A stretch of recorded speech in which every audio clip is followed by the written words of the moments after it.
right, give me a minute.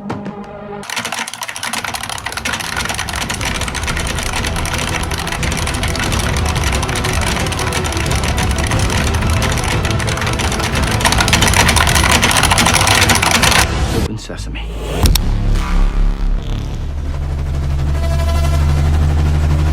Easy peasy. Dump it. What's going on, guys? It's K-Dub here with another episode of Crypto Zombies. So it's Friday, it's the weekend, we made it. Pleasure to have you back. If we have a look at what's going on, we see there's a little bit of red. Now, when I woke up this morning, it looked like this, but now it looks like this. And that's okay, though, because really, we're still just going sideways. We're still just treading right along. Nothing really too crazy. We're only down 1 billion. So we're sitting at a $208 billion market cap. Bitcoin sitting around $6,465, with the biggest gainer of the day being actually Electroneum, up almost, 18%. We have Ravane, Veritasium, Kyber Network, Dropple, Eternal Token, Redcoin, ZILLA, Waltonchain, Golem, and Dogecoin actually up 4%. It's been doing the downward Doge for quite a few days now, almost a week, so it's nice to see Doge up as well. Now, guys, we have a lot of news to cover today, so I'm going to try to just rapid fire as quick as possible so you guys can get on with your weekend and get on to doing your thing. Now, this article completely grabbed my attention right away. It says China hasn't banned Bitcoin. Shenzhen court permits crypto transactions. So I don't really know 100% always what's going on in China. I'm not from China. I don't watch any China news outlets. I was under the impression that China had a ban pretty much all over the place. But as you can see right here, it says recently, members of the Shenzhen Court of International Arbitration moderated a case pertaining to cryptocurrencies. So citing a document posted on WeChat, of all places, right? You have CN Ledger claim that the court's verdict indicates that, and this is the tweet right here, it indicates that the Chinese law permits consumers to transact and own Bitcoin. The local source added that the Shenzhen body has ruled the crypto asset legal due to its inherent natures as property and its economic value. So while the regulatory green light came as a shock to many, including myself, it says what didn't come as a surprise is that the same court deemed that Bitcoin isn't a legal currency by any means. We're not surprised about that one. However, in spite of the fact that this ruling may sound disconcerting, the lawyers overseeing the case acknowledged that the use of Bitcoin can bring economic benefits to parties, and as such, the assets shouldn't be invalidated in bona fide transactions and legitimate use cases. However, it's important to note that this case underwent proceedings in Shenzhen, one of China's special economic zones, which may have skewed the results of the case in favor of crypto assets. So we have seen this before. Obviously, Shenzhen, for example, I do have a story coming up later involving Waltonchain and them as well, but I really wanted to bring this out because it's saying that essentially they're not banning it, they're just not recognizing it as legal tender. That's pretty good news, in my opinion. I mean, coming from a place like China, as strict as they are, you got to take what you can get from these guys. Now, I also wanted to talk about, because it's all about adoption today, guys. So let's talk about data in Canada, right? So we have, according to a report from Ontario Securities Commission and the Bank of Canada, the number of Canadians who own Bitcoin went from 2.9% in 2016 to 5% in 2017. So the increase in Bitcoin's ownership was seen more in certain demographics. So they're saying between ages 18 to 24. So, obviously the younger generation. But the interesting thing is that they said that the age group of 45 to 54 actually jumped from 0.9% to 3.5%, which means that possibly some of the older generations are starting to look at this and take it a little bit more seriously as well. Now, I wanted to talk about this. So this was on Mad Money with Jim Cramer. So you had CEO Al Kelly from Visa, and he was basically talking about cryptocurrencies, and he says that they're not a big threat, but he says if we have to go there, we'll go there. So basically, they're not going to get into crypto business until cryptocurrencies become more established payment instruments. So to quote them, he says, "We want to be in the middle of every payment flow in the world, regardless of how it happens or what the currency is behind it. So if we have to go there, we'll go there. But right now, it's more of a commodity than a payment vehicle." Really funny about this article, because if you fast forward to the end of this video, I have an interesting story about Mastercard, but we'll get to that at the daily news, okay? But I want to talk about some pretty bullish stuff. So we're talking about, is Wall Street coming in? What's going to happen with all these backed and fidelity instruments and this and that? Well, I wanted you to check out this podcast, a really great podcast. It's called Unchained from Laura Shin. She's a very well-respected podcast person in the space. And so basically she was interviewing this guy, Barry Silbert. Now you can see over here, founder and CEO, Digital Currency Group, founder, Second Market. You can check right here. He has a vast experience in Wall Street as well. And basically, when asked about what's Wall Street's take on it, he had some very interesting things to say. So I'm just going to play the clip right now. You just mentioned Wall Street, and I know that in previous remarks you have said that what Wall Street says publicly about crypto is differently from what they say in private. What are those differences? Well, look, I think the Jamie Dimon quotes have been fantastic. And there's plenty of anecdotes of people being in the J.P. Morgan building, meeting people about XYZ digital currency related when Jamie makes these comments. What we're seeing right now is despite the drop in prices, despite the drop in volumes this year, the level of engagement and the level of seriousness that we see coming out of the Wall Street institutions and banks is at an all-time high. It's not, there's plenty of commentators that say that Bitcoin's dead. There's plenty of commentators that say that the bubble's burst and it's over. Behind the scenes, it's kind of full steam ahead right now. And what's pretty clear is nobody wants to be first, but everybody wants to be a really fast follower. And certainly no one wants to be last. So I do think whether it's what Goldman has announced they're doing or what ICE is doing, I think something is gonna I think kind of break open that dam, and it's gonna be very, very popular and very socially acceptable for a bank to be offering to their clients and customers access to this asset class pretty quickly when that happens. When it happens, I don't know. But when it does happen, it's going to happen very fast. So as you can see, Wall Street is very interested. They're already in it. They've been buying up over the counter for quite some time. So that just basically goes to show you that if you go back to basically what Bobby Lee says over here, he says we're headed towards a crash of our monetary system, the fiat system that we've currently been on for the past century. Our fiat money today is actually debt-based, whereas historically we used to be an asset-based money system, gold and silver. Bitcoin is asset-based. So obviously, with everything that's been happening with the stocks, they've seen the stability of crypto, and they're buying OTC right now. Backed and Fidelity and these other ETFs, they're just going to be another major catalyst, but don't kid yourself, guys. They're already in, and they're already buying. And if that's not bullish enough for you guys, if you want, we have AMTV. They dropped the interview with Tim Draper where he's predicting a $250,000 Bitcoin by 2022, and that would make it a 10 trillion crypto market cap. So if you guys are interested in that, I know you guys love your bullish news, you could definitely have a look at that as well. Now, before we get into news, I wanted to just talk about this one story that caught my attention because it could potentially relate to you, so I wanted to bring it up. Anyone that uses Poloniex, I've never signed up for it. I've never used it. When I first got into crypto, Bittrex was the place to be. Directly after that, it was pretty much Binance. We would do some little trades here and there. You had your KuCoin and Cryptopia for a couple trades. But for the most part, I've never used Poloniex. Now, this person is saying right now that they basically had an issue where Poloniex was ignoring their reports. They tried to withdraw their money. They wouldn't let them do it. It took them 7 months to basically get back to them. So they said that they were going to call the police on Poloniex. Then Poloniex sent them a non-disclosure agreement. The person refused, and then they responded that they will not send the money. And this is the actual agreement that was sent to them. So now this person is saying, is there something going on in the background? Are they running out of liquidity? What's going on?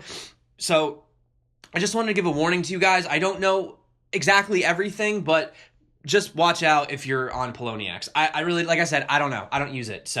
But what I am excited about is Blockfolio 2.0. Now, I know some of you probably literally don't care because you guys got your Delta apps and your Bit Universe and all this other stuff, but I like Blockfolio. When I first got in, that's the app that I used. I have a lot of different coins and tokens being tracked on there. I really don't feel like moving it all over to a different app, so I'm really pumped that they came out with this. They have, multiple different portfolios that you can set up, and yeah, it just looks like a sleeker, nicer experience. I know Bitboy, he did a review on it a while ago, so I'm just waiting for them to update it. Literally, they said it's supposed to happen today, so I'm pumped for that. Now let's get into some coin news for the day, guys. Now, see, I told you, Shenzhen Institute for Drug Control visits Waltonchain. So obviously Shenzhen is, they're pretty in favor of crypto. But anyway, long story short, we have Vice President of Shenzhen Institute for Drug Control, Mr. Zhu Xing, visited Waltonchain technical subsidiary SiliCTech. SiliCTech Chairman of the Board, Mr. Mo Bing, General Manager, Mr. Lu Kai, and CTO, Mr. Wei Songji welcomed the guests and introduced the RFI plus blockchain traceability solution. The two sides reached initial cooperation intention. So just wanted to highlight real quick, the Institute hopes for cooperation with SiliCTech in aspects of sample management, such as sampling process, tamper protection after digitization of test reports, storage, management control, and information traceability. The Institute expects to improve the existing workflow with the help of the advanced blockchain plus IoT technology solutions of SiliCTech. If you guys want to read more, there's obviously a lot more about that. So obviously, always some good news from Waltonchain.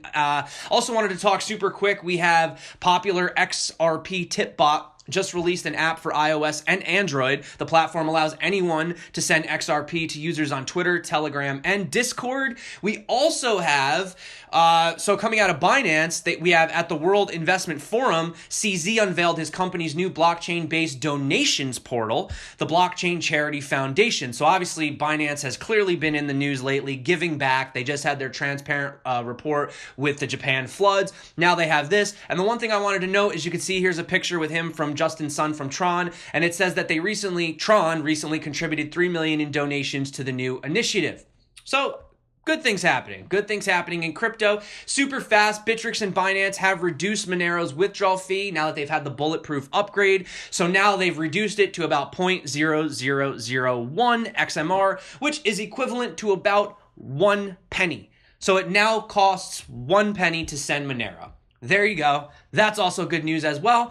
Now, I wanted to talk about Nick's platform partnering with ChainZilla. So currently, there's little commercial use of decentralized technology. One of ChainZilla's mission is to make that growth happen and to bridge the gap between such technologies and open source communities by allowing easy development of P2P applications. Nix's mission is to bridge supported DEXs to allow, via the already functioning Ghost protocol, completely private DEX-to-DEX transactions, adding liquidity and operability to promote DEX's adoption. So this is something pretty cool. Definitely going to look into Nick's platform. I'm very interested in what they're doing. And if you guys haven't had a chance to check it out, I did already do an interview with PTYX, the CEO of ChainZilla. So definitely have a look at that too. Oh my goodness, Don Juan, Digitex. Man, if I had only taken his advice. What are you going to do? Anyway, moving on, we also have the team from Waves platform is launching a new gaming initiative aimed at leveraging and promoting its technology. So that this is a big campaign that they're doing with a total fund of 1 million Waves, around $2 million according to current token value, that'll be offered to motivate developers to build games on the Waves platform. So recently, they've incorporated their smart contracts on the blockchain, and now their ongoing development of non-fungible tokens as well. So the space is growing, guys. We're having a lot of competition with these NFTs. A critical element for blockchain games that incorporates an in-game economy, so incredible transaction speed. They're already doing over 1,000 transactions per second, and then it says combined with a minuscule transaction fee of half a cent can make this initiative the first viable project of its kind. So half a cent, that's even lower than what Monero was doing, so that's pretty crazy moving forward. Now also, let's talk about the Esprezzo roller coaster. So these guys they were going to build on VeChain. So it says that they're building a mobile and web development platform. The service itself empowers anyone in the world to build faster and smarter blockchain apps to grow their business. None of this requires extensive knowledge as to how blockchains work or how they need to be built from the ground up, nor is there required knowledge in cryptography to take advantages of the platform. So even though they're blockchain agnostic, for its native token, which is easy peasy, Easy peasy, right? they were considering using VeChain Thor, but it says after a long round of deliberation and going back and forth, the final verdict has been rendered. The Esprezzo team will issue the easy peasy on Ethereum after all, simply because it is most popular solution. So despite a lack of scaling currently for this team, a more favorable option compared to VeChain Thor, but it says it's a brave, albeit somewhat unexpected decision first and foremost. So yeah, I mean, basically they're saying, yeah, Ethereum has scaling issues, but we're gonna go with Ethereum anyway. So, that's just gonna probably throw more fuel on the fire for everything that's been going on with VeChain. I mean, obviously, I'm not gonna comment on that other stuff, but obviously this is happening. Easy peasy. Now, I also want to talk about USDC officially being listed on Coinbase Pro, which ties me into my next story, is that CNBC's crypto trader claims Coinbase is preparing for an IPO. So they say that this is the most obvious path. So the IPO prospects of Coinbase are interesting. It'll be one of the first major stock symbols to be directly tied to the value and performance of crypto assets. So in that, the performance of the company very much relies on the health of crypto and the crypto economy. At the same time, it raises the question as to why investors would simply invest, or wouldn't they just invest in the currencies themselves as opposed to investing in one of the host of companies who facilitate acquisition, stewardship, and trading of such currencies? So I'm not sure if they're going to do, if it's like dividends or something like that. I mean, because here's the thing. Regardless of whether or not crypto goes up or crypto goes down, you still have Coinbase they're still facilitating the trades in the background. You still have Coinbase Pro. They're getting their cut. People coming in and out of just basic Coinbase on your app, they're still getting their cut. They're taking their 3% or whatever the hell it is now. I don't know. So, I don't know. That's a viable option. But there is one other company that people are not too happy with, and that's Bitmain. Now, they had an issue as well. So let me just basically go into this really quick. So it says, the parties solicited to invest in the pre-initial public offering, the IPO round for Bitmain Technologies, the leading maker of cryptocurrency mining software and hardware, received pitch decks falsely suggesting that the company has secured financial backing from Digital Sky Technologies Global and GIC Private Limited. The question is, who put those misrepresentations into the pitch deck? So apparently there's two versions circulating. No, there's three versions circulating. One of the versions of the pitch decks, originally written in Chinese and translated into English by CoinDesk, described Bitmain as having recently completed a $400 million Series B round of financing from Sequoia Capital, DST, and GIC with a pre-investment valuation of $12 billion. The other two versions, worded differently and already formatted in English, stated Bitmain had raised another $400 million at a $12 billion valuation from investors such as Sequoia, GIC, and DST in a series of round B, and circulated in public social media, discussed in private email exchanges, where one copy was procured from participating in the pre-IPO round, according to another source who claims the pitch deck originated from Bitmain. So long story short, there could be possible legal implications of this. So I'm not going to go into this, guys, but have a look at that. Tell me what you guys think about that. So that could be an issue moving forward, but let's move on to some good news before we get going. So we have the Bank of Canada has announced its successful testing of the feasibility of clearing and settling securities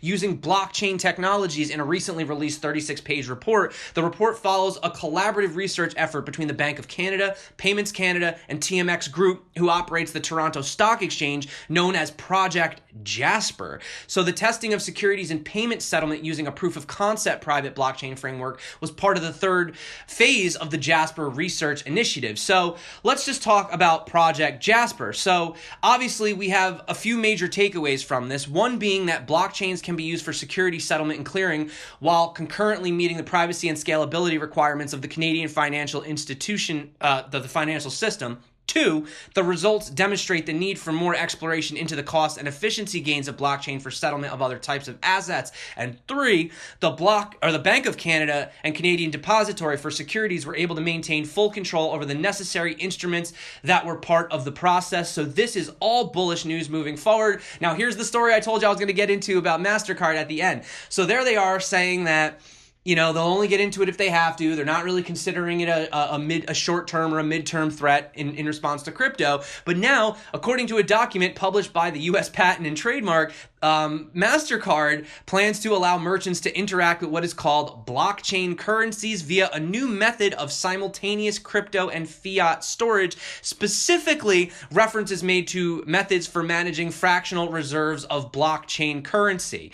So the use of traditional payment networks and payment systems technology in combination with blockchain currencies may provide consumers and merchants and benefits of the decentralized blockchain while still maintaining security of account information and providing a strong defense against fraud and theft. But if you ask me, fractional reserve banking kind of goes against everything that crypto stands for. Like, the whole thing about cryptocurrency is that it's sound money. It's solid. When I send you a Bitcoin, it's a Bitcoin. That's the only one that ever exists. And if you send that, it's gone forever.